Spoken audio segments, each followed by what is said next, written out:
वो दिन मेरे जहन से निकलता नहीं है। उस दिन जब सुबह उठकर सैर पर गई तो रेड लाइट के पास देखा कि भीड़ लगी हुई थी। सोचा चलकर देख लेती हूँ। जैसे ही वहां पहुंची तो वो आलम देखकर मैं जैसे कि वहां पर जम सी गई थी। एक औरत थी जो बिलख बिलख कर रो रही थी।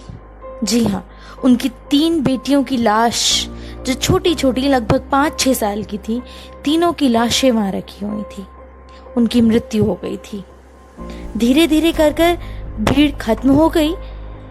मैंने उस औरत से पूछा कि आखिर क्या वजह है इसकी, कैसे हुआ ये सब। रोते रोते उनकी रुंधी हुई आवाज में एक जवाब मिला मुझे कि पिछले 3 दिनों से उनके पेट में एक भी अन्न का दाना नहीं गया था।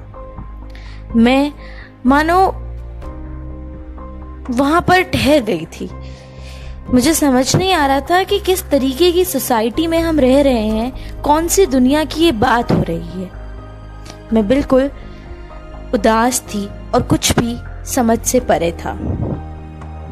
दिन बीत जाता है और लोग बातें भी भूल जाया करते हैं। वो दिन बीत गया, उन तीनों बच्चों की मौत भी सब भुला दी गई। पर आज मैं आपको ये कहानी इसलिए सुना रही हूँ क्योंकि आज फिर वही आलम है।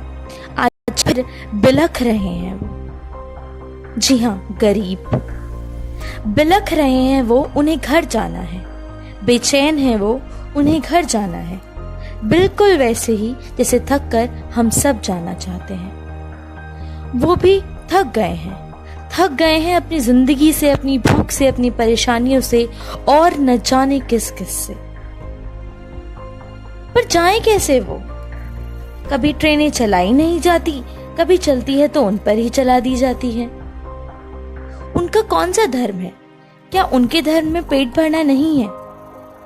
मैं आज आपके बीच उन सवालों के साथ आई हूँ क्योंकि कहीं ना कहीं अंदर तक झंझोर कर रख देते हैं ये सवाल, जब हम आए दिन टीवी पर, न्यूज़ पर ये सुनते हैं कि न जाने कितने ही लोगों की मौत हर दिन।